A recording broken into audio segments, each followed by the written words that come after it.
Okay. हम लोग जो है आज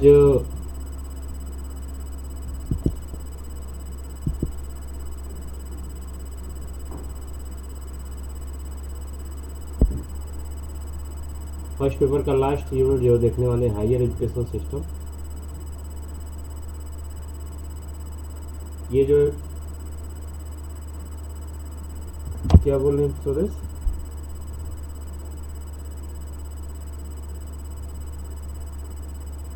अरे कहाँ है वो? लग तो रहा है।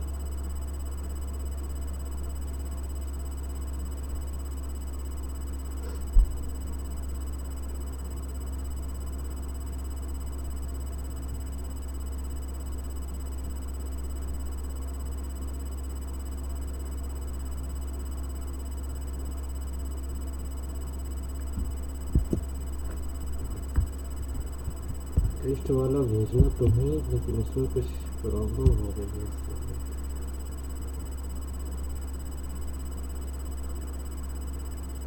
नहीं नहीं, रिटेस्ट नहीं करना है उसको। स्कोर उसका रिलीज नहीं हो रहा है पता नहीं क्यों।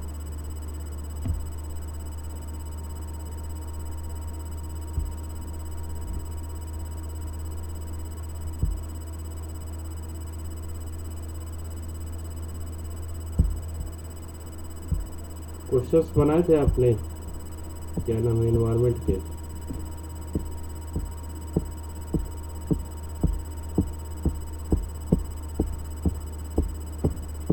बन रहे क्वेश्चन?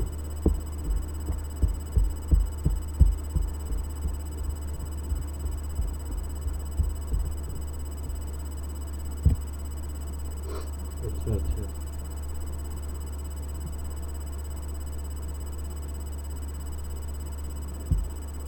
क्या बोल रही हैं?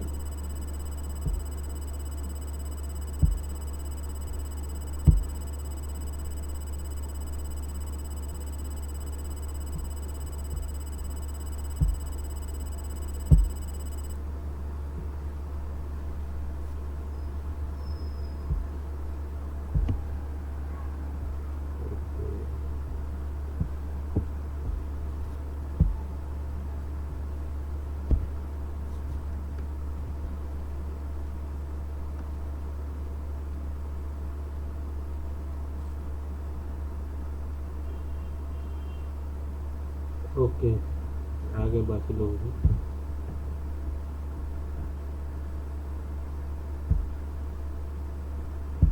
तो कोई बात नहीं, अभी हम लोग शुरू ही कर रहे हैं।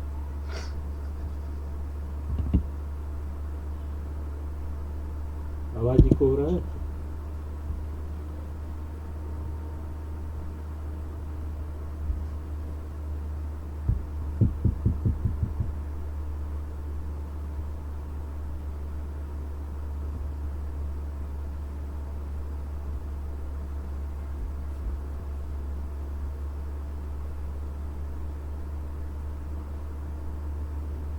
अभी सही है?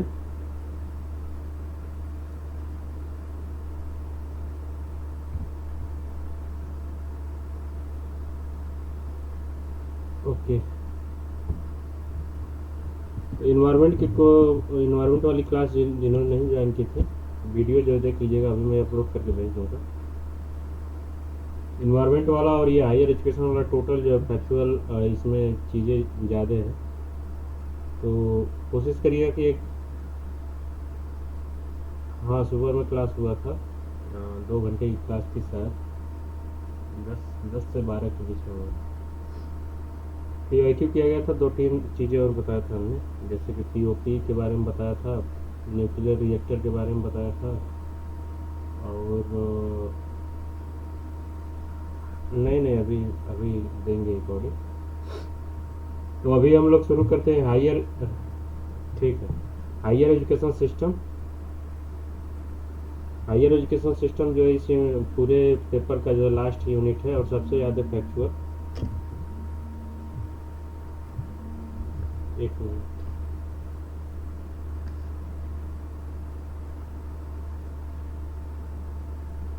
ओके, अभी क्लियर है?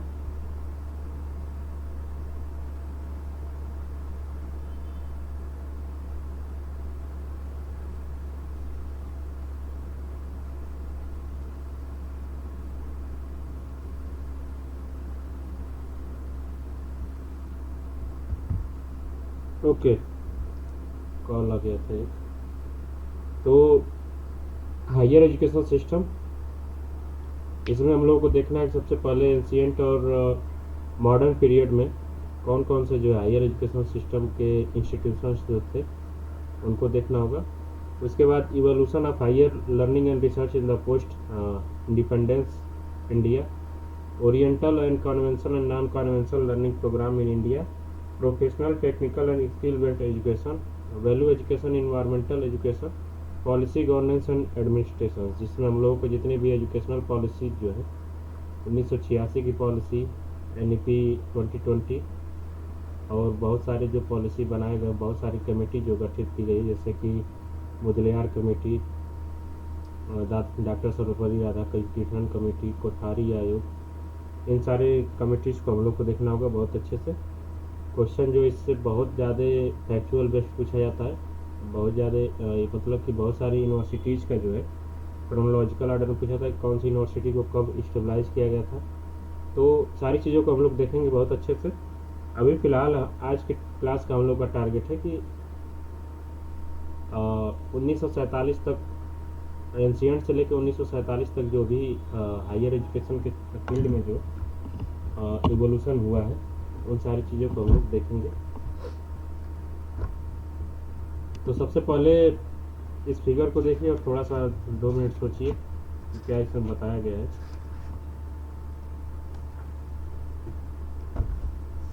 कोई अगर बताना चाहे तो बता भी सकता है कि क्या बताया गया है इसमें।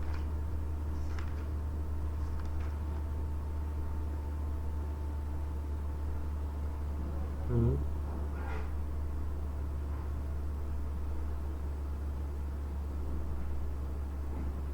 हम्म, हम्म,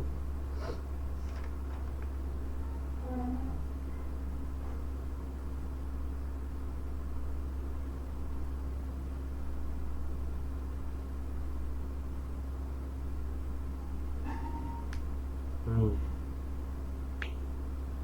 हम्म,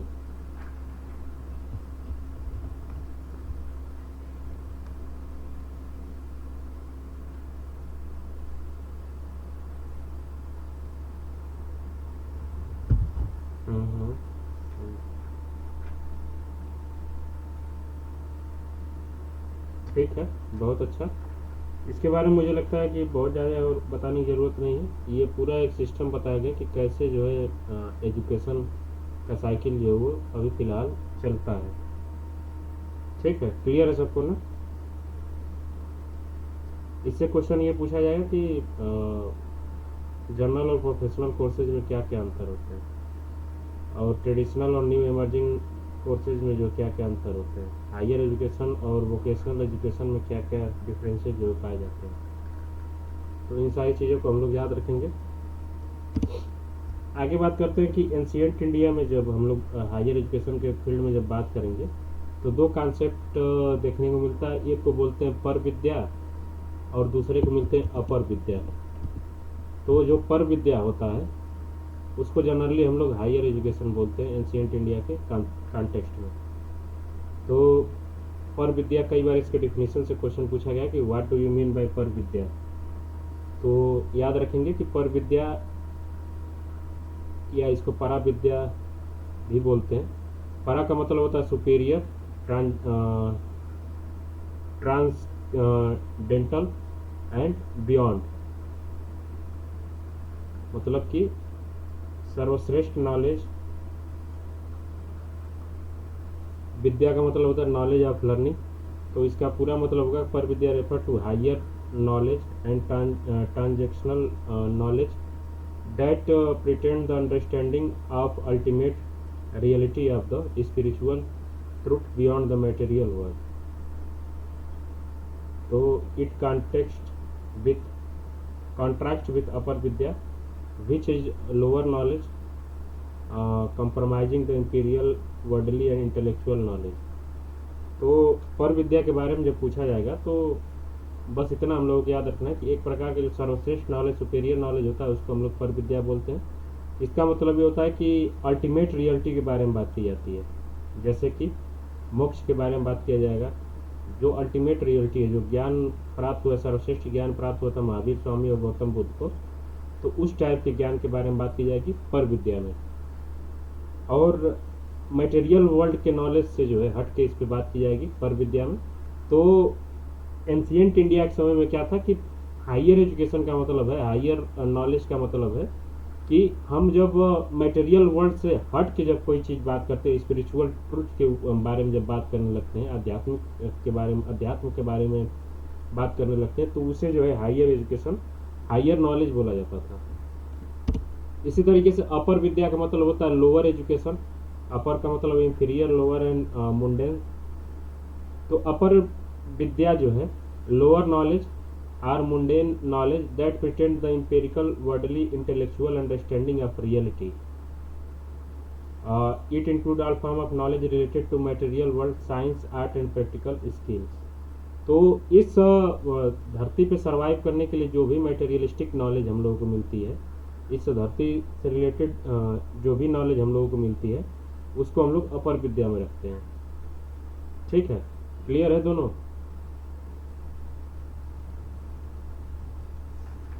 ओके, तो इन दोनों का डिफिनेशन हम लोग याद रखेंगे। कई बार जो पूछा जाता है कि अपर विद्या और पर विद्या में क्या अंतर है, तो याद रखेंगे। इसके बाद एंशिएंट इंडिया में क्या था कि फॉर्म ऑफ नॉलेज अलग अलग थे। जैसे कि कुछ नॉलेज जो थे श्रवण मूलक थे, कुछ मनन से मिलते थे, कुछ निधि ध्यानासन से मिलते थे। तो इन तीनों फॉर्म ऑफ नॉलेज को याद रखेंगे। एंशिएंट इंडिया में तीनों के द्वारा जो है हमें नॉलेज जो है वो प्रोवाइड कराया जाता था। श्रवण का मतलब है कोई बोलने वाला था और कोई जो इसको सुनता था। श्रुति, वेद को हम लोग बोलते हैं कि श्रुति मूलक थे, यानी किसी ने इसको दूसरे को सुनाया था, दूसरे ने तीसरे को सुनाया, तीसरे ने चौथे को सुनाया। ऐसे जो है वेद की शिक्षा जो है आगे बढ़ती गई और बाद में जब इसको लिखने की जरूरत पड़ी तो इसको लिखा गया। मनन का मतलब है कि meaning the peoples to think analysis themself about what they heard, assimilate and lesson thought by their teacher and make their own inference. जब हम किसी को कोई चीज़ बता देते हैं, तो बाद में जब उसका हम अपने मन से जब चिंतन करते हैं, अपने मन में जब उसका दिमाग लगा के अंडरस्टैंडिंग करते हैं, तो वो एक प्रकार का मनन कहलाता है। इसके द्वारा भी नॉलेज बहुत सारे लोगों को गेन होता था। निधि ध्यानासन, निधि ध्यान जो भी हो, meaning comprehension of truth and apply into the real life. जब अपने ज्ञान को सत्य के समझ के लिए जब कोई खोज पे निकल जाते, जैसे कि महावीर स्वामी और गौतम बुद्ध जो ये निकले थे लोग, बहुत सारे ऐसे ऋषि महात्मा हुए, तो इनको इन फॉर्म से जो है ध्यान आसन इसको बोलते हैं, ध्यान आसन से ज्ञान जो है प्राप्त हुआ था। तो ये तीन फॉर्म ऑफ नॉलेज जो थे हमारे एंशिएंट इंडिया में विराजमान थे। तो इन तीनों को याद रखेंगे कि मनन, श्रवण और निधि ध्यान आसन में क्या अंतर है।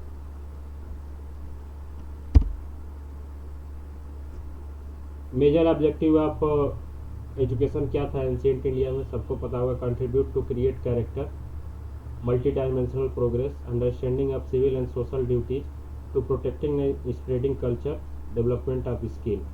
ये 5 प्रकार के जो मेजर ऑब्जेक्टिव थे हमारे एंशिएंट इंडिया के education system, higher education system का, वो हम लोग याद रखेंगे। किसी पॉइंट में किसी को दिक्कत है तो बताइए, मैं एग्जाम्पल के साथ बताऊं।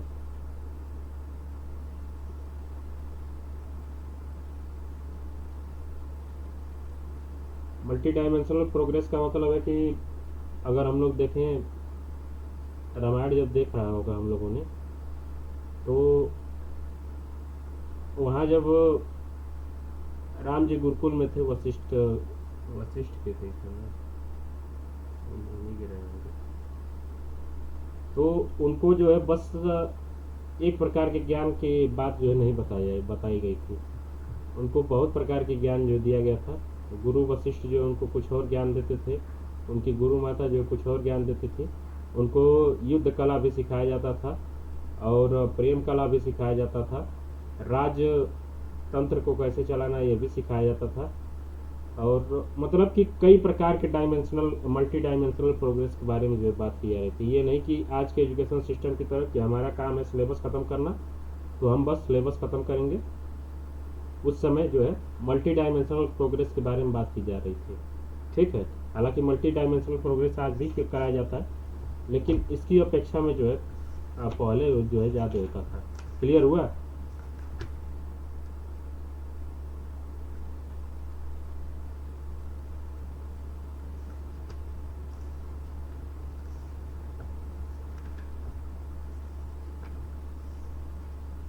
हम्म। मल्टी डायमेंशनल ग्रोथ जब हम लोगों ने करिकुलम और सिलेबस जब पढ़ा होगा तो वहाँ थोड़ा सा ध्यान दिया होगा कि करिकुलम जो होता है वो हमारा मल्टी डायमेंशनल ग्रोथ के बारे में बात करता है। सिलेबस जो होता है बस हमारी एजुकेशन के बारे में बात करता है कि हमारा जो मेन ऑब्जेक्टिव है हमारे पढ़ाई का वो कंप्लीट होना चाहिए। ठीक है, तो इसी तरीके से करिकुलम जब एंशियंट टाइम में बहुत ज़्यादा डाइवर्स था। और किसी पॉइंट में किसी को दिक्कत?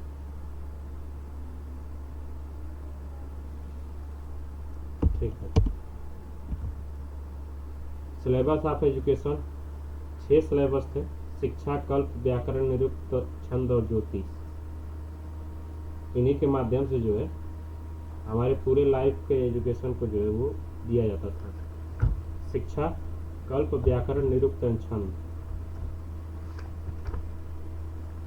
अब हिस्ट्री वाले इसको बहुत अच्छे से जानते होंगे।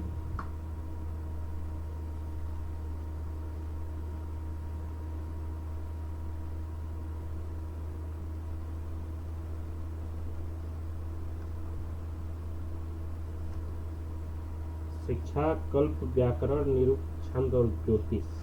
बताइए, एक एक करके बताइए ढंग से।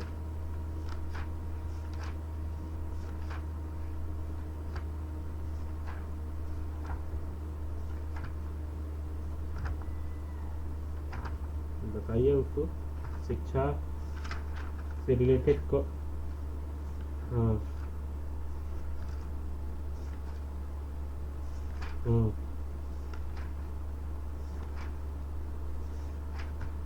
हाँ हाँ, बताइए तो फिर।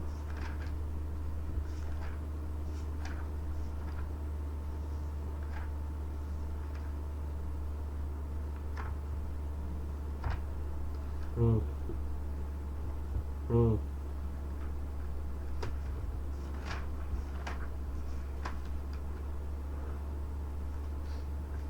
हम्म। हम्म।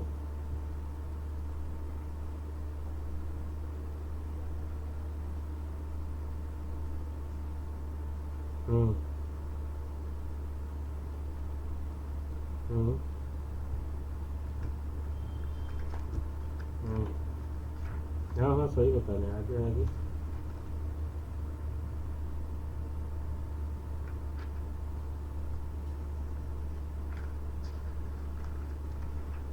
हम्म। लयबद्ध करना।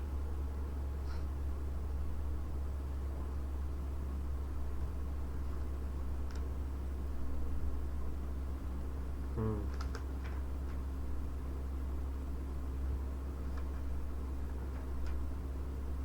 हम्म।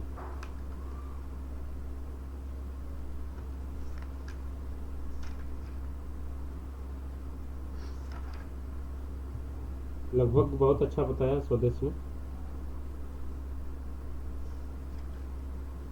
एस्ट्रोनॉमी भी ज्योतिष में ही आता है ना।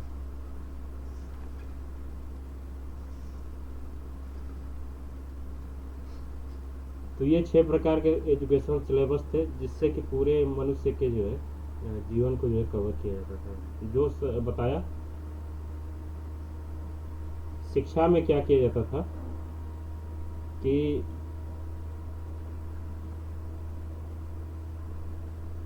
इसमें लोगों को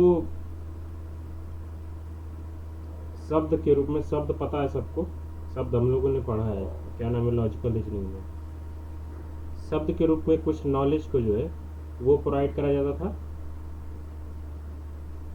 शब्द, शब्द पता है ना? शब्द मैंने बोला था कि कोई ऐसा व्यक्ति कुछ बोलता है जिसको हम लोग सुनते हैं, तो वो एक प्रकार का शब्द होता है। लॉजिकल रीजनिंग में, इंडियन लॉजिक में हम लोगों ने देखा था। ठीक है। तो इसमें शिक्षा में क्या किया जाता था कि उसको इन सारे चीज़ों को कैसे इम्प्लीमेंट करना है, पांचों छहों को जो है, इन सारों को कैसे इम्प्लीमेंट करना है और कैसे चीज़ों को पढ़ना है। एक प्रकार का ये मेटा कॉग्निशन की बात की जाती थी शिक्षा में। ठीक है।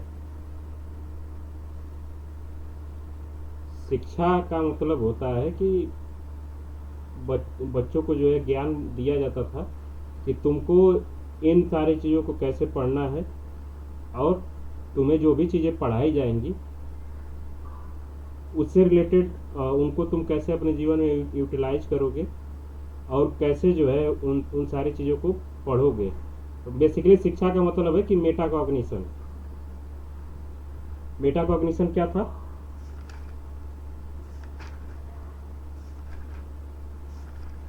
कॉग्निशन ऑफ कॉग्निशन, ये कोई बता रहा था क्या कुछ?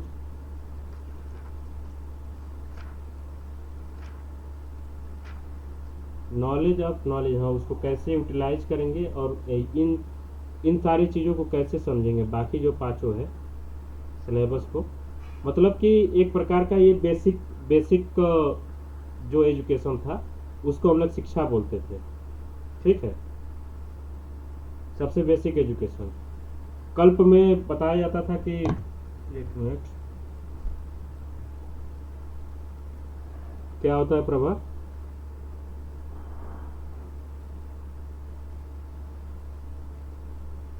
हाँ, वही कल्प का मतलब है कि कैसे जो है धार्मिक अनुष्ठान वगैरह जो है किया जाता था। धर्म से रिलेटेड जो भी चीज़ें, कौन सा यज्ञ कैसे होगा, उस यज्ञ में कौन कौन सी आहुति दी जाएगी, उसकी तैयारी कैसे करनी है, तो जितने भी धार्मिक रिचुअल्स होते थे उसको हम लोग कल्प में पढ़ते थे।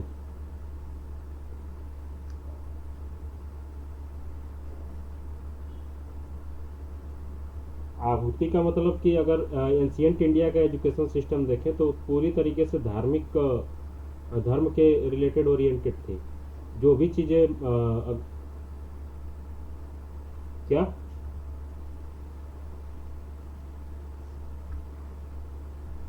कल्प वर्ड का मतलब, कल्प का था वैसे, अगर शाब्दिक अर्थ देखा जाए तो समय होता है।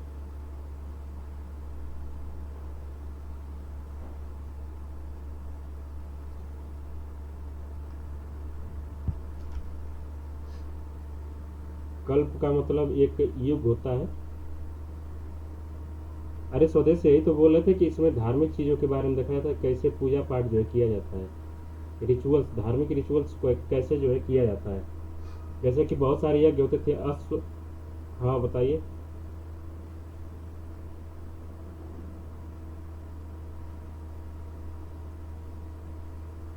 हाँ हाँ, वो अभी हम लोग देखेंगे, उसको भी देखेंगे कि ऐसा माना गया है कि,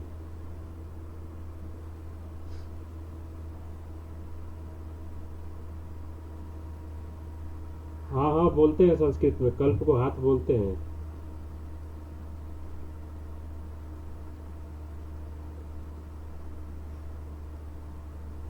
अभी हम लोग आगे देख रहे हैं, पहले इसका मतलब समझ लेते हैं। कल्प का मतलब होता है, कल्प में जो शिक्षा दी जाती थी तो धार्मिक कर्तव्यों के जो विधि विधान होते हैं उसके बारे में शिक्षा दी जाती थी। व्याकरण में संस्कृत व्याकरण, संस्कृत ग्रामर के बारे में बताया, जैसे ये स्वदेश ने बताया। निरुक्त, निरुक्त देखते हैं थोड़ा सा।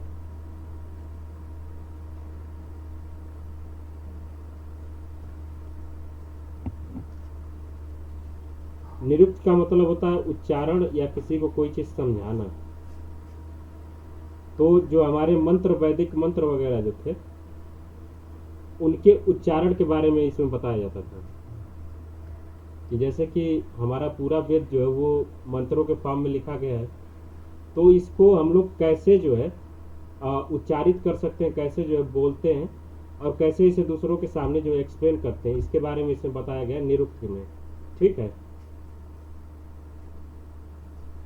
छंद में कोई अगर मंत्र कोई लिख रहा है, मंत्र अगर कोई फॉर्मेशन कर रहा है तो उसको कैसे लयबद्ध करना है छंद सभी लोगों ने पढ़ा होगा हिंदी में। तो छंद में क्या करते थे कि दो लाइंस को कैसे जो है इस प्रकार से लिखा जाए कि सामने अगर कोई सुनने वाला व्यक्ति है तो उसे जो है वो थोड़ा सा इंटरेस्टिंग लगे।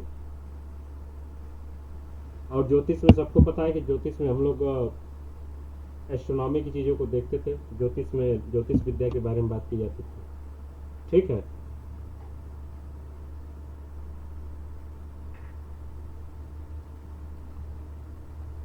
क्लियर हुआ?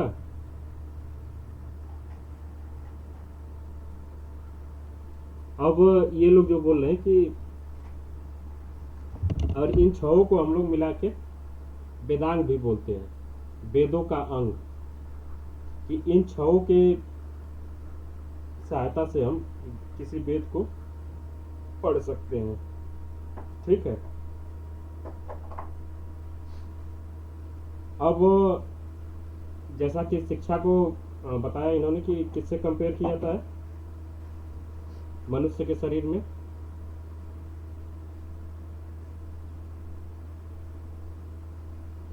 नाक से कल, व्याकरण को,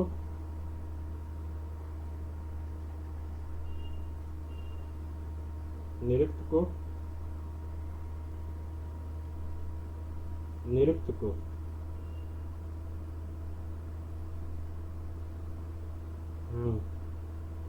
छंद को,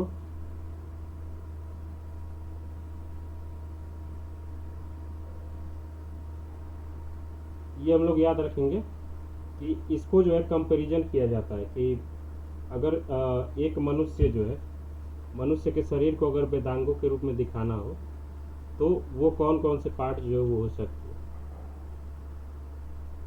क्या बोल रही हैं?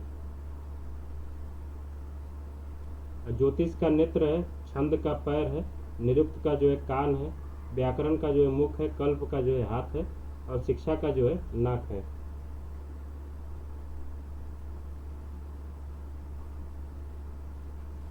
अब इसको थोड़ा सा देखना होगा हम लोगों को अच्छे से। इसको हम लोग बस याद रखेंगे फिलहाल।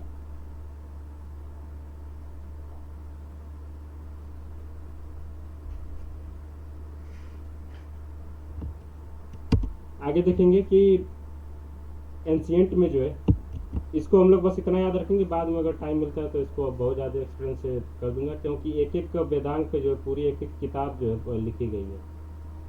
तो इसको अच्छे से एक्सप्लेन जब करना होगा तो टाइम थोड़ा सा लगेगा छहों को एक्सप्लेन करने में, वेदांग को। आगे टाइप ऑफ टीचर है। टाइप ऑफ टीचर में अगर देखा जाए तो जितने भी हमारे ब्राह्मण के जाति जो दिखती है, ब्राह्मण लोगों की जाति जो दिखती है, वो कभी ना कभी एक प्रकार के शिक्षक रहे होंगे। ठीक है। जैसे कि देख रहे हैं आचार्य, उपाध्याय, चरक, गुरु, योजन, सतिका, शिक्षक, इनका क्या है कि अलग अलग टाइप का जो है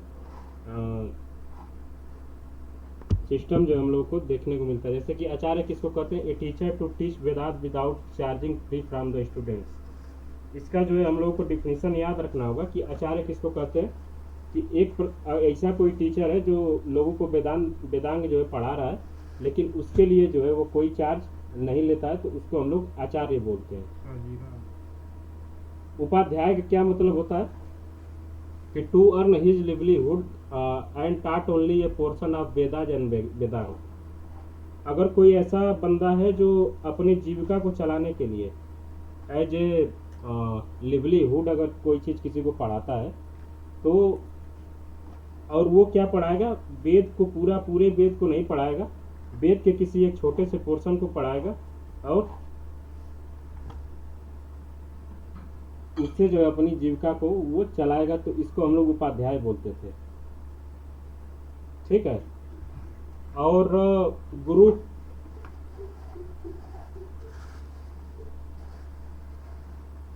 हाँ, तो याद रखेंगे हम लोग, आचार्य का मतलब है कि जो वेद पढ़ाता है लेकिन उसके लिए कोई फीस चार्ज नहीं करता है। उपाध्याय का मतलब है कि जो अपना जीवन चलाने के लिए वेद या वेदांग का कोई एक छोटे से पोर्शन को पढ़ाता है, उसे हम लोग उपाध्याय बोलेंगे। चरक, चरक किसको बोलेंगे? Wandering scholar to visit nation and higher knowledge, usually regarded as possible source of knowledge by Shatapatha Brahmana, when Tsang gain the knowledge this way. Charak का क्या मतलब है? चारक या इसको चरक दोनों बोलते हैं। चारक, चारक का मतलब है कि इसको चारक और चरक दोनों बोलते हैं। चारक का मतलब ये होता है कि कोई ऐसा व्यक्ति है जो हायर एजुकेशन के तलाश में जो है घूमता रहता है, और उसको जहाँ जो एजुकेशन मिलती है वो जो है उसको ग्रहण कर लेता है, और जहाँ उसे किसी को कुछ पढ़ाने का मौका मिलता है वहाँ वो अपने नॉलेज को जो डिलीवर कर देता है। तो इस प्रकार का अगर कोई सिस्टम फॉलो कर रहा है तो उसको हम लोग चारक बोलते हैं। चारक का मतलब होता है विचरण करने वाला। याद रखेंगे इसका शाब्दिक अर्थ। चारक का जो मतलब होता है उसका वो मतलब होता है विचरण करने वाला। एग्जाम्पल के लिए वेनसांग को दिया गया कि वेनसांग ज्ञान प्राप्त करे और दूसरे को ज्ञान दे, उसे हम लोग चारक बोलते हैं। सतपथ ब्राह्मण एक प्रकार का टेक्स्ट है, हिस्टोरिकल टेक्स्ट है, रिचुअल क्या बोलते हैं, धार्मिक ग्रंथ है ये सतपथ ब्राह्मण। जो कोई वेद होता है, वेद के 4 हिस्से होते हैं। आरण्यक ग्रंथ होते हैं, उपनिषद होते हैं, और ब्राह्मण ग्रंथ होते हैं, और क्या होता है?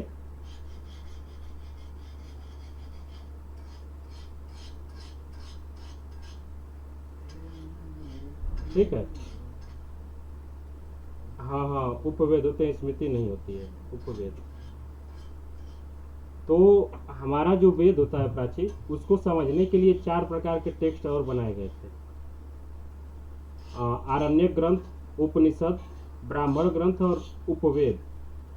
ये हमारे मेन वेद को समझने के लिए इनको बनाया गया था।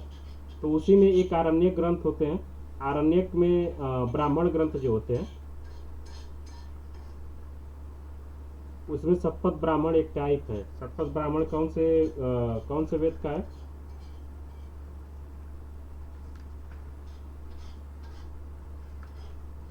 सतपथ ब्राह्मण जो है हमारा अथर्ववेद का है।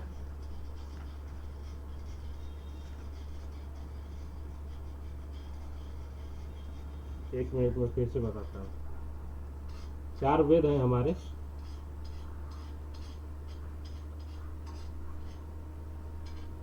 चार वेद कौन कौन से हैं? ऋग्वेद, यजुर्वेद, सामवेद और अथर्ववेद। ठीक है। अब इन चारों के जो है उपवेद होंगे। सबसे पहले इनका जो है क्या बोल रहे हैं, ब्राह्मण ग्रंथ लिखे गए थे। ब्राह्मण ग्रंथ के बाद आरण्यक ग्रंथ लिखे गए थे। आरण्यक ग्रंथ के बाद उपनिषद लिखे गए थे। ये मैं इसको याद करने के लिए बता रहा हूँ। जैसे कि ऋग्वेद का अगर पूछा जाए कि ब्राह्मण ग्रंथ क्या है, तो ऐतरेय और कौतस्की 2 ब्राह्मण ग्रंथ इसके पाए जाते हैं। ऐतरेय और कौतस्की जो है वो ऋग्वेद के हैं। और ब्राह्मण ग्रंथ जैसे कि ब्राह्मण जो हमारा वेद है, अगर इसको सिंपल भाषा में समझना हो तो वेद जो है हमारा वो बहुत ज़्यादा क्लिष्ट संस्कृत में लिखा गया था। ठीक है। तो उपवेद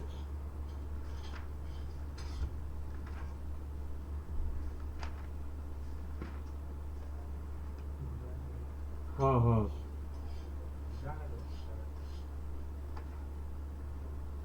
ठीक है। ब्राह्मण ग्रंथ, आरण्य ग्रंथ और उपनिषद और उपवेद एक इसको छोटा वेद भी बोला जाता है। तो इनको वेद को पूरी तरीके से समझने के लिए छोटे छोटे पार्ट में जो इनको डिवाइड और सिंपल लैंग्वेज में जो है कई बार इसकी सेकेंडरी रीडिंग बनाई गई थी, जिसको हम लोग अलग अलग नाम से जानते हैं। ठीक है। तो इतना डिटेल से हम लोग अभी फिलहाल ध्यान नहीं देंगे। गुरु चौथा जो प्रकार होता है टीचर्स का, गुरु यूज टू लीड ए गृहस्थ life by imparting education by maintaining his family. गुरु जो होते हैं वो अपने गृहस्थ जीवन में इन्वॉल्व होते हुए एजुकेशन का जो है वो कार्यभार जो है कार्य जो है करते हैं, और अपने साथ साथ जो है अपने फैमिली को भी मेंटेन करते हैं। जैसे कि एग्जांपल के लिए हम लोग गुरु वशिष्ठ को देख सकते हैं। इनकी पत्नी भी उसी गुरुकुल में निवास करती थी जहाँ ये पढ़ाते थे। तो खासकर अपने घर पे ये लोग गुरु लोग जो होते हैं वो शिक्षा देते हैं स्टूडेंट्स को, अपने लाइफ को जो है पर्सनल लाइफ या फैमिली को जो है मेंटेन करते करते हुए। ठीक है।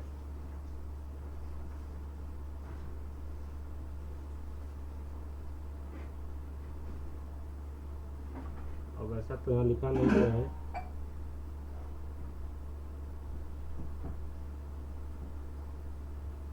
ये गुरु का हम लोग बस याद रखेंगे, बाकी के बारे में अब देखना होगा थोड़ा सा।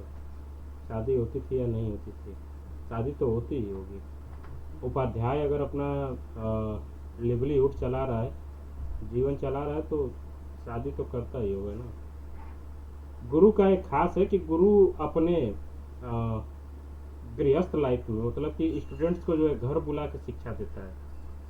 ठीक है। गुरुकुल में, गुरुकुल जो है उसका निवास स्थान भी होता है, और यहाँ जो है बच्चे भी रहते हैं, गुरु भी रहता है, गुरु की फैमिली भी जो रहती है। तो ये याद रखेंगे। ठीक है। योजन सतिका, they are famous for their profound scholarship. Students from distant place would visit them to seek education. अब जैसे कि मान लीजिए कि योजन सतिका का मतलब है कि समय समय पर कुछ ऐसे इम्पोर्टेंट या बहुत ज़्यादा महत्वपूर्ण कोई व्यक्तित्व निकलता है जिसके चर्चे जो है चारों तरफ हो जाते हैं कि ये जो है, जैसे कि रामानुजनाचार्य के बारे में हम लोग देख सकते हैं। रामानुजनाचार्य या फिर महावीर स्वामी गौतम बुद्ध, एक प्रकार की योजन सतिका है कि इनके स्कॉलरशिप का जो है चारों तरफ बोलबाला हो जाता है, और लोग जो है बहुत दूर दूर से स्टूडेंट्स जो है इनको विजिट करते हैं और उनसे जो है अपना ज्ञान जो है वो पाने की कोशिश करते हैं। ठीक है। शिक्षक एक प्रकार का एक प्रैक्टिकल नॉलेज जो है प्रोवाइड कराने वाला व्यक्ति था। Instructions in the art such as dancing, music, painting, ये सब का अगर कोई नॉलेज देता था उसको हम लोग शिक्षक बोलते थे। सही है। छो क्लियर, सारे क्लियर हो गए इसमें। आगे है type of educational institutions. Gurukul, अभी बताया मैंने कि जो गुरु का घर होता था, टीचर हु आज ए सेटल्ड हाउस होल्डर, उसे गुरुकुल बोलते थे। टीचर जहाँ रहता था और अपने घर पे ही अगर किसी को कोई शिक्षा प्रोवाइड कराता था तो उसे गुरुकुल बोलते थे। परिषद दूसरी जो महत्वपूर्ण इकाई थी। The student usually settle for higher education, they were originally conduct by 3 Brahmin. The number gradually increased. Even a Parishad consisted 20 Brahmin who were well versed philosophy, theology, law. Sangam was also a Parishad. Generally परिषद का मतलब अगर देखा जाए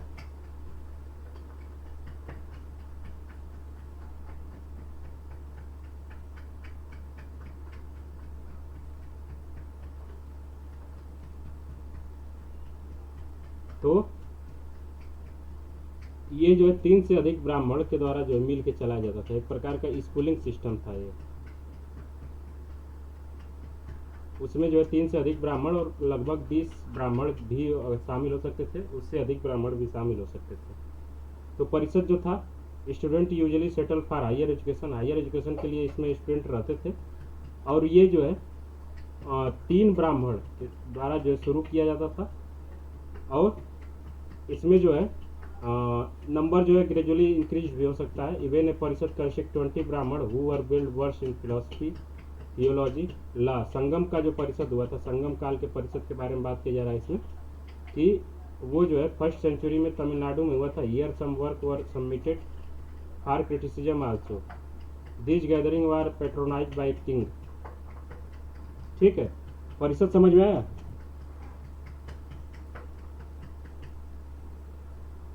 गोष्ठी या conference. हाँ, students आएंगे, सेटल फॉर हायर एजुकेशन होगा, और इसको जो है राजाओं के द्वारा जो है वो किया जाएगा। गोष्ठी या कॉन्फ्रेंस, गोष्ठी का मतलब सबको पता है।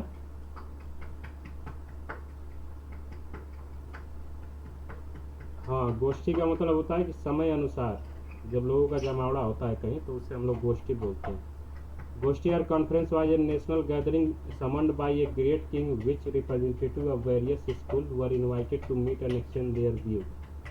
जब कहीं तर्क शास्त्र या वेद क्या बोलते हैं, शास्त्रार्थ वगैरह जब होता था किसी राजा के द्वारा, जब उसे लोगों कई सारे स्कॉलर्स को एक जगह इकट्ठा किया जाता था, तो उसे जो है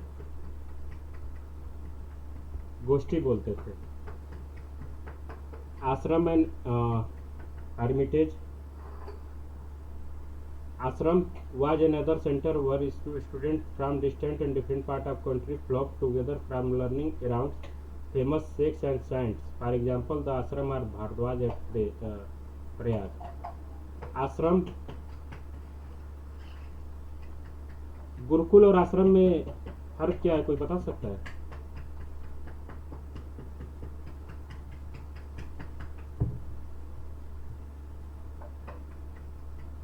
गुरुकुल जो होता था वो हमारे लोकल स्टूडेंट्स के लिए होता था। जैसे कि अगर वशिष्ठ ऋषि का गुरुकुल देखें तो उनके आसपास के ही बच्चे वहाँ जाते थे।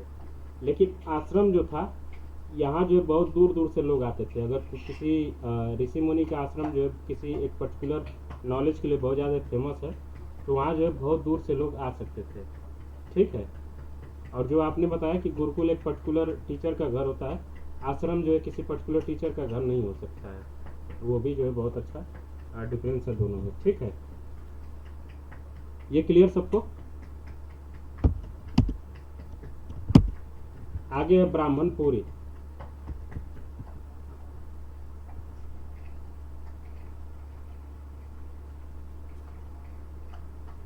गैदरिंग हो रहा है तो exchange of their views and knowledge भी तो हो रहा है।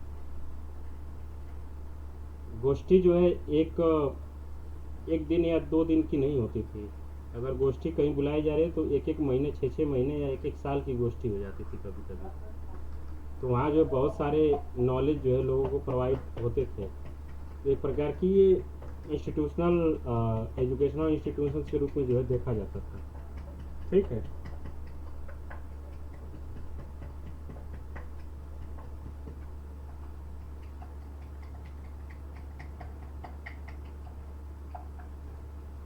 हाँ, तो वो हमारे एजुकेशनल इंस्टीट्यूशंस के अंतर्गत ही तो होते हैं।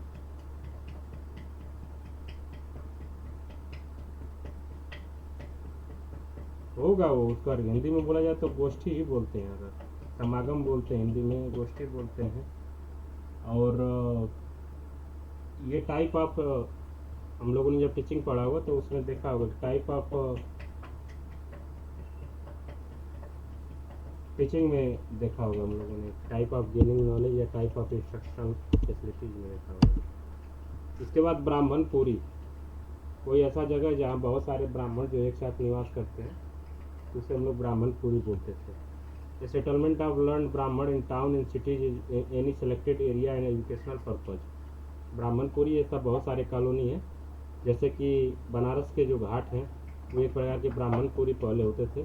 बहुत सारे लोग जो यहाँ आते थे। मैं क्या नाम है, मदुरई, कांची, कांचीपुरम, ये जो है इम्पोर्टेंट जो ब्राह्मणपुरी जो इसमें हम लोग को देखने को मिलती है। अगला है बिहार। बिहार का मतलब सबको पता होगा कि जहाँ बुद्धिस्ट मोनेस्ट्री जो है, Buddhist preaching and philosophy are taught, सब एजुकेशनल इंस्टीट्यूशंस हैं, ये बिहार है। अगला है Vidyapeeth. Vidyapeeth was an educational institution of spiritual expect started by great Acharya Shri Shankara started such institution Sringeri, Kanchi, Dwarka, Puri, Badri, ये एक प्रकार के विद्यापीठ हैं।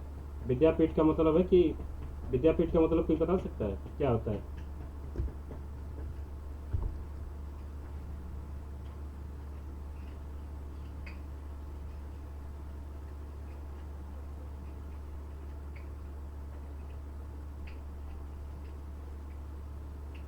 हम्म।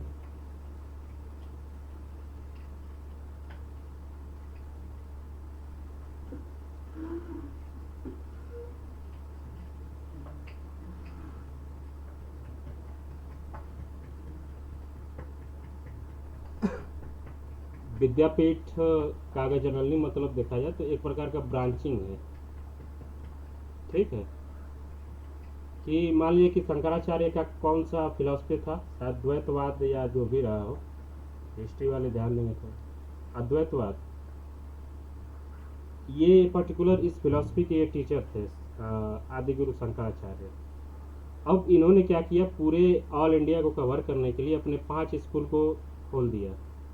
ठीक है, अलग अलग जगह पे अपने 5 इंस्टीट्यूशन जो है इन्होंने बना दिया, कि जिससे कि लगभग सारे इंडिया में जो है इनके इस फिलॉसफी के एजुकेशन को प्रोवाइड कराया जा सके।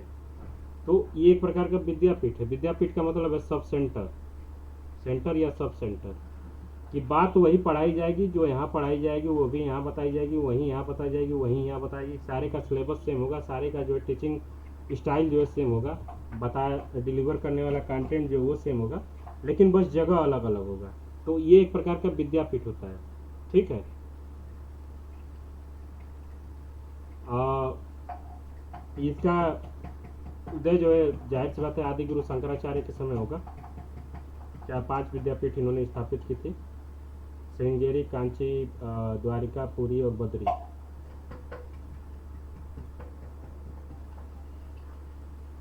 ठीक है, देख लेंगे हम लोग, इंस्टीट्यूशंस इन्होंने खोली होगी। आगे है गटिका,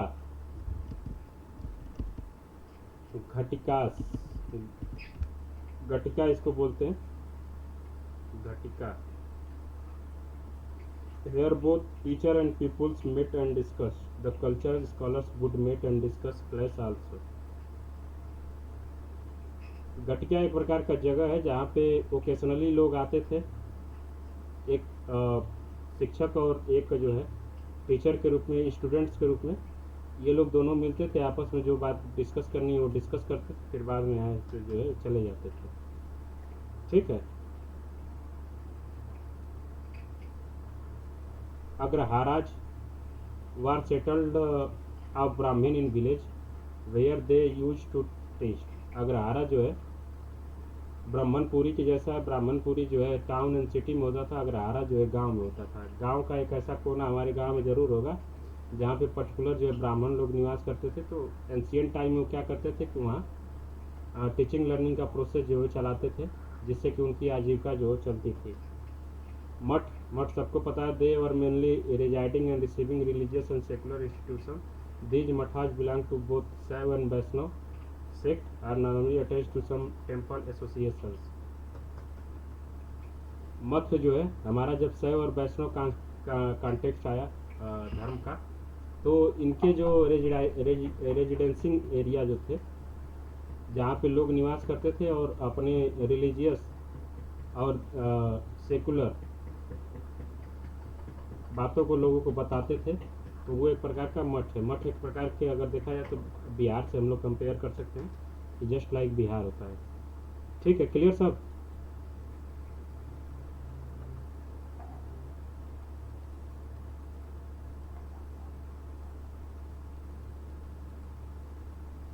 मठ जो है उसमें प्रॉपर बस रिलीजियस टीचिंग ही होगी, लेकिन ये जो ब्राह्मणपुरी, विद्यापीठ, बिहारा, इसमें जो है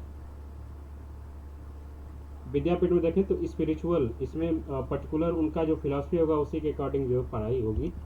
और बाकी जो चीज़ें हैं गुरुकुल, इसमें मल्टी डायमेंशनल बात होगी, परिषद में भी मल्टी डायमेंशनल होगी, गोष्ठी में भी मल्टी डायमेंशनल हो सकती है, वो शास्त्रार्थ किसी पे भी हो सकता है। आश्रम में जो है एक पर्टिकुलर जो आश्रम जिस स्पिरिचुअल या जिस डायरेक्शन के लिए जाना जाता है उसमें उस चीज़ की बात होगी। मठ में जो है प्रॉपर एक बस, हाँ,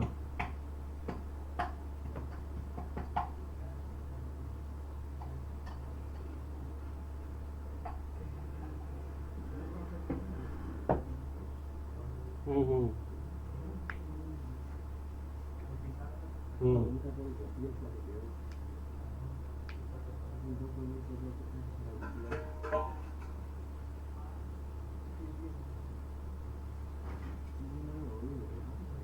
हाँ हाँ, यही लिखा गया कि these mathas belong to both Shaiva and Vaishnava sect, were normally attached some temple associations. इसमें बस है रिलीजियस एंड सेकुलर इंस्ट्रक्शन से दिए जाएंगे। पर्टिकुलर जो इस टेम्पल से रिलेटेड जो भी धर्म की बातें जो बताई जाएंगी कि पूजा कैसे करना है, आरती कैसे करना है, चीज़ों को कैसे देखना है, वो मठ में बताया जाता है। ठीक है।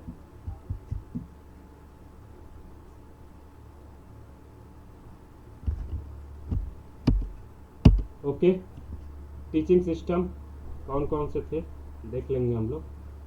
ये सारी चीज़ें हम लोगों ने टीचिंग एप्टीट्यूड में पढ़ लिया। तो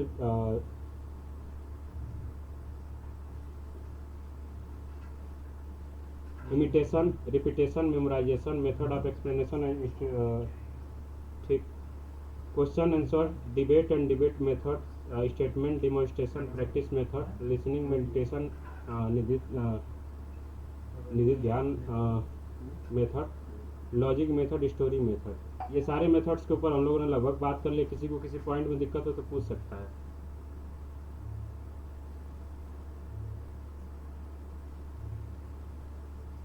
बताइए, किसी को किसी पॉइंट में दिक्कत है? सारी क्लियर है? ठीक है। अब देखते हैं हम लोग कि इसको हम लोग साथ में नोट करते चलेंगे। Important university for higher education in ancient India. सबसे पहला यूनिवर्सिटी जो है, जो सबसे पुरानी यूनिवर्सिटी मानी जाती है, उसको हम लोग तक्षशिला यूनिवर्सिटी बोलते हैं।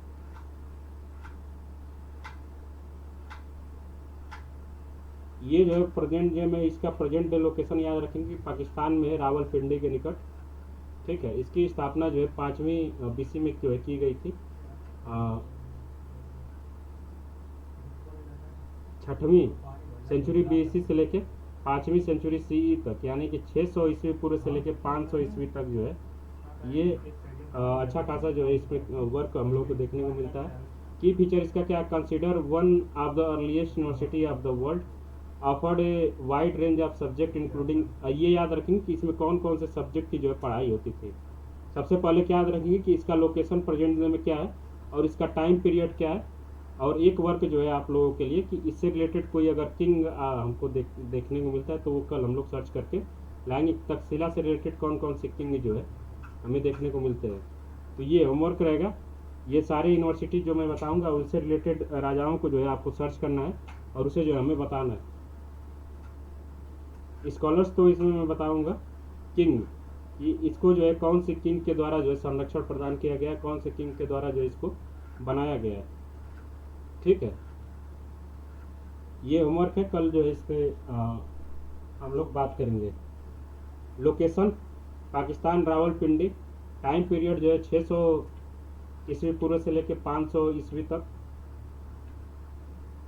इसके बाद इसमें कौन कौन से कोर्स ऑफर किए जाते थे, subject including Vedas, grammar, philosophy, astronomy, medicine, surgery, archery and warfare. In subject को हम लोग याद रखेंगे कि वेद के बारे में इसमें जानकारी देती है, grammar, philosophy, astronomy, medicine, surgery, archery and warfare के बारे में जो इसमें बताया जाता था, युद्ध कौशल के बारे में।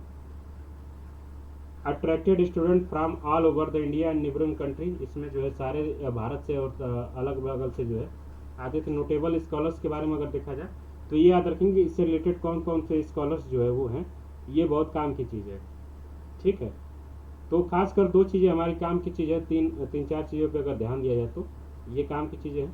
5वीं काम की चीज़ जो है राजा, हम जो कल सर्च करेंगे वो काम की होगी। नोटेबल स्कॉलर्स जो इससे रिलेटेड है, पहला है पाणिनि, जो एक ग्रामीरियन थे, व्याकरणविद थे पाणिनि। कौटिल्य जो थे आर्थर ऑफ अर्थशास्त्र के लेखक थे कौटिल्य। और चंद्रगुप्त मौर्य के जो है प्रधानमंत्री थे। चरक चरक एक प्रकार के फिजिशियन थे, जो आज के मॉडर्न मेडिकल साइंस है उसका जो है इनको फादर भी माना जाता है इंडिया में। ठीक है। पाणिनि, कौटिल्य और चरक जो है हमारे तक्षशिला यूनिवर्सिटी से रिलेटेड थे। Admission was highly selective based on the merit and intellectual capability, ऐसा माना जाता था। दिख रहा है ना?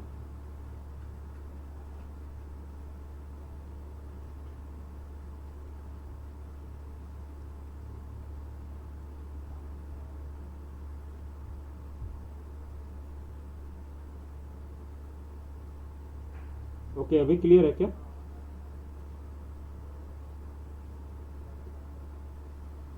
इसमें जो एडमिशन होता था वो बहुत ज़्यादा हाईली सेलेक्टिव होता था, based on merit and intellectual capability के आधार पर होता था। ठीक है। अगला यूनिवर्सिटी जो है वो नालंदा यूनिवर्सिटी है। नालंदा यूनिवर्सिटी के बारे में किसी को बताने की ज़रूरत है नहीं, ये बिहार इंडिया में फ़िलहाल है, नालंदा ज़िले में। इसका जो कौटिल्य, पाणिनि और चरक, ये तीन महत्वपूर्ण स्कॉलर्स थे।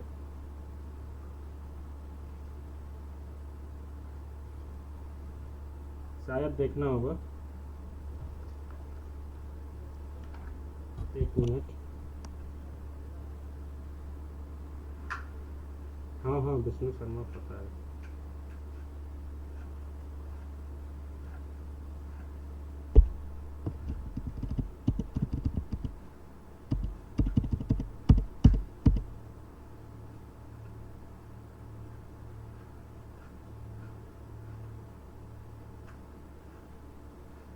यूनिवर्सिटीज़ तो ठीक ठाक थी लगभग।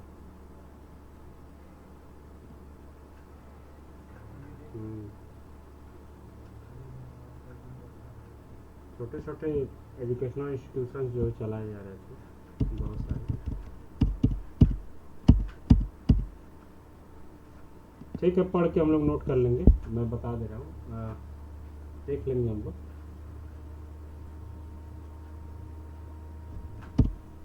नालंदा यूनिवर्सिटी, नालंदा बिहार में, इंडिया में। इसका टाइम पीरियड देखें तो 5th से लेके 500 ईस्वी पूर्व से लेके 1200 ईस्वी पूर्व के आसपास जो इसका 12वीं शताब्दी तक जो है इसका वो चला।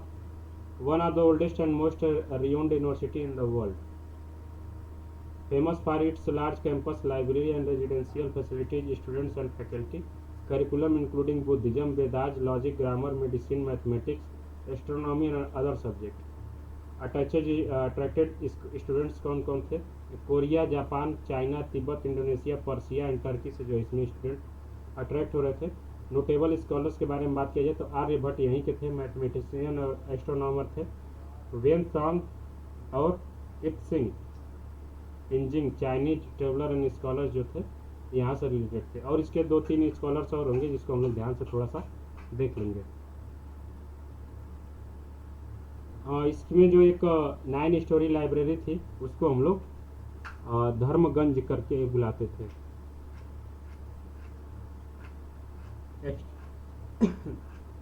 धर्मगंज।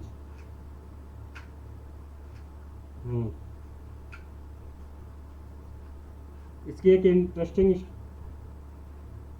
हाँ हाँ, अच्छा,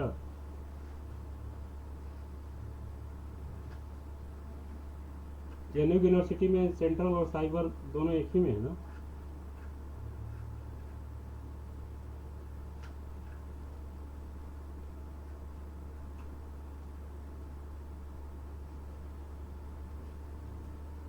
बहुत अच्छी बात है, सब लोग ध्यान देंगे इसको। ठीक है, इससे रिलेटेड और कौन कौन से स्कॉलर्स थे?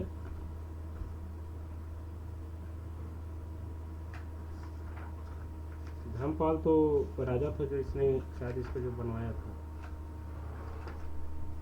और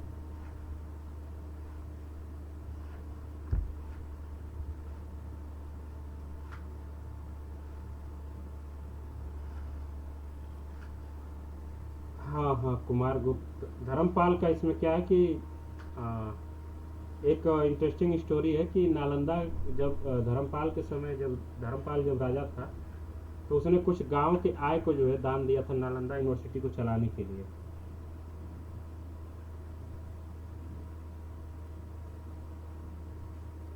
देवपाल, ठीक है, देख लेंगे। इसमें आर्यभट्ट,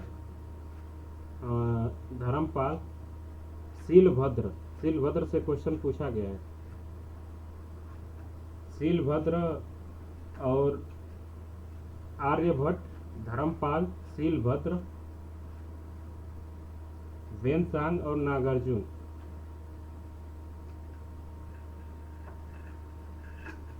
वेनसांग, नागार्जुन,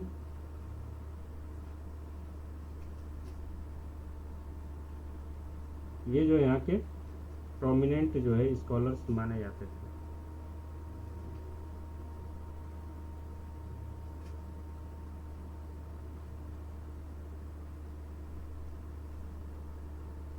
चांसलर वगैरह मेरे वाले शिफ्ट में पूछा गया था कि जब वेनसांग नालंदा यूनिवर्सिटी में पढ़ता था तो वहाँ के जो है कुलपति कौन थे। शीलभद्र थे। बाद में वहाँ के वो, हाँ, प्रोमिनेंट स्कॉलर्स बोला जाए तो ये नहीं पता है कि स्टूडेंट थे या पढ़ाते थे।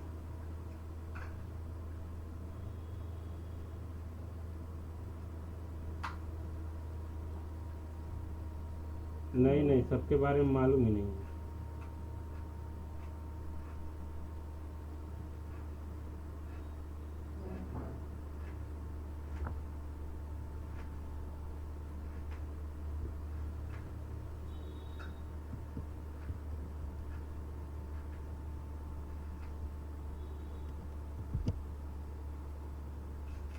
तो लिखा तो यहाँ पे बुद्धिज्म लिखा है, वेद, लॉजिक, ग्रामर, वेद और बुद्धिज्म, यानी कि सनातन और बौद्ध धर्म की दोनों शिक्षाएं जो यहाँ दी जाती थी।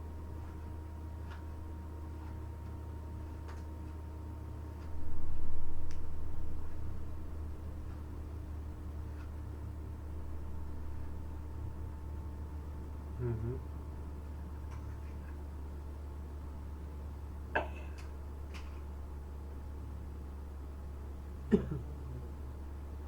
जब बाद में वो हिंसांग आया था तो ये महायान बौद्ध धर्म का जो एक केंद्र था ये नालंदा यूनिवर्सिटी।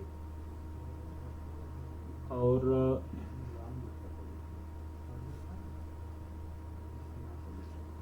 महायान में ही शायद आता होगा तांत्रिक बौद्ध, इसको क्या, हाँ हाँ,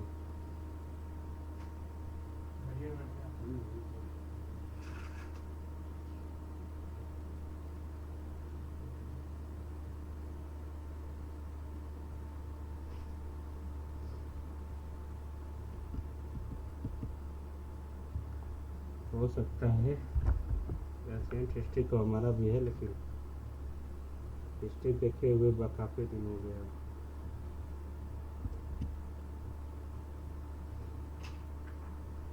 क्या क्या? हाँ,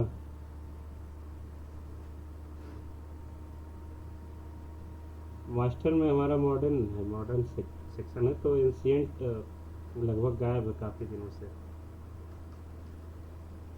और एमए के हिस्ट्री में और फैक्चुअल हिस्ट्री में बहुत ज़्यादा डिफरेंस हो जाता है ना।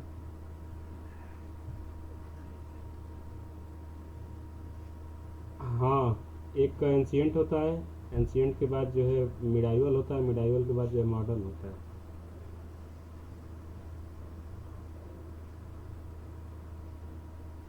वर्ल्ड वाले फ़िलहाल अभी बीएचयू में नहीं चलता है, वो मॉडर्न का एक पोर्शन है, मॉडर्न हिस्ट्री का है। बाद में उसको हम लोग मॉडर्न से अलग सब सब स्पेशलाइजेशन के रूप में ले सकते हैं।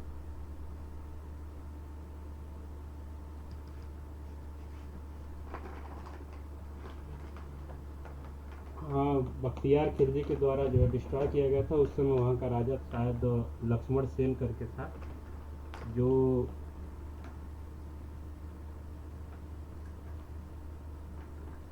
नालंदा कुतुबुद्दीन ऐबक का एक मित्र था, जो दोनों कुतुबुद्दीन ऐबक और बख्तियार खिलजी दोनों सेनापति थे शायद इसके गजनवी या गौरी, बाद में कौन आया था?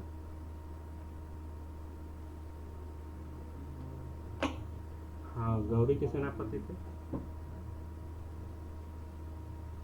हाँ, 4 दास थे उसके। हाँ, एल्दौज, कुबाचा, बख्तियार खिलजी और कुतुबुद्दीन ऐबक। बाद में जो है कुतुबुद्दीन ऐबक जो इन तीनों को मार देता है, और अपना जो है साम्राज्य बना लेता है, इतना मुझे याद है।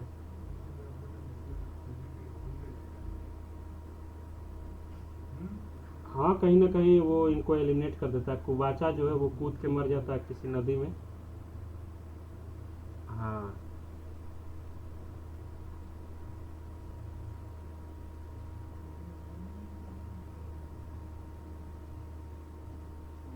हाँ हाँ।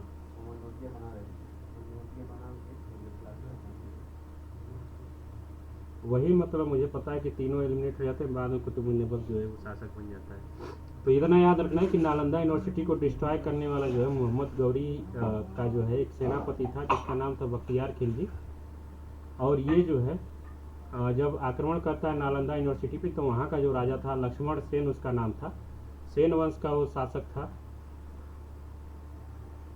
और ये जो है अपनी राजधानी जो है क्या करता है कि पहले जो इसकी राजधानी गंगा के इधर थी, नालंदा नालंदा की तरफ, गंगा के नीचे था, सॉरी, नालंदा जिधर भी पड़ता हो बिहार में। और ये जो है उससे बचने के लिए जो है अपनी राजधानी नदियाँ ट्रांसफ़र कर लेता है गंगा नदी पार करके, लक्ष्मण सेन। तो ये थोड़ी सी इंटरेस्टिंग कहानी है। और ये ऐसा माना जाता है कि जब बख्तियार खिलजी ने इसके ये 9 मंजिले वाले लाइब्रेरी को जलाया, तो वहाँ जो है लगभग काफ़ी दिनों तक आग लगी रही, शायद 1 साल तक, शायद, तो सुना था।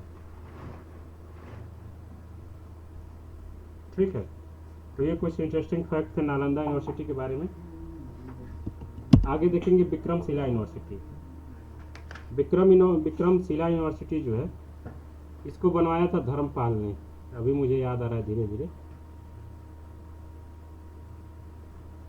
धर्मपाल ये भी जो है बिहार में स्थित है, भागलपुर जो डिस्ट्रिक्ट है वहाँ स्थित है। इसका पीरियड जो है लेट 18 से लेके अर्ली 19 के बीच में किंग धर्मपाल के द्वारा, पाला डायनेस्टी का जो था उसके द्वारा बनाया गया था।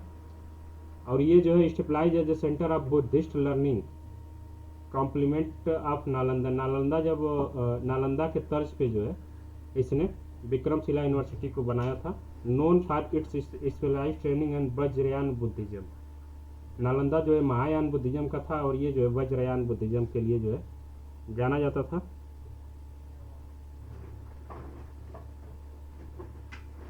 वज्रयान के अंदर इस सब सबसेट है क्या कोई? महायान के अंदर वज्रयान है क्या?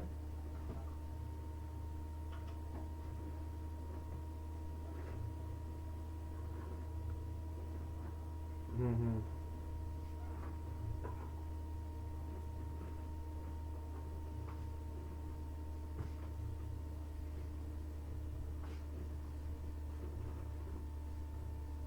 हम्म।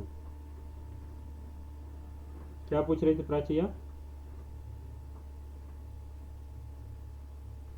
याद हमको बस रखना है कि विक्रमशिला यूनिवर्सिटी कहाँ है, उसको कब बनाया गया था, उससे अगर कोई एसोसिएटेड रूलर है तो कौन है, उसमें जो है किस बात पे जो फोकस करके पढ़ाई जो है की जाती है। जैसे कि यहाँ बुद्धिज्म लर्निंग की जा रही है, और बुद्धिज्म के अंदर अगर कोई एक स्पेशल सेक्शन अगर बात की जा रहा है बुद्धिज्म का, तो उस पर थोड़ा सा हम लोग ध्यान देंगे।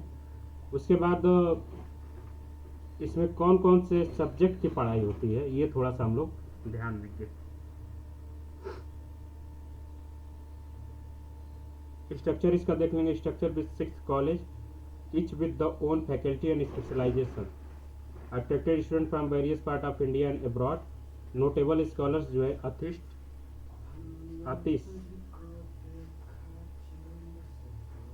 प्रोमिनियंट बुद्धिस्ट टीचर जो थे अथीस, ये यहाँ के जो है एक नोटेबल टीचर थे। ठीक है। और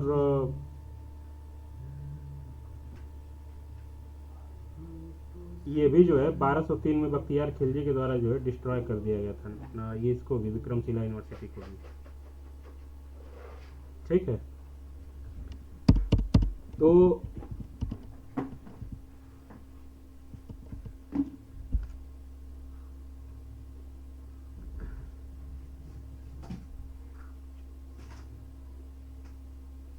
कौन सी नदी किनारे है ये?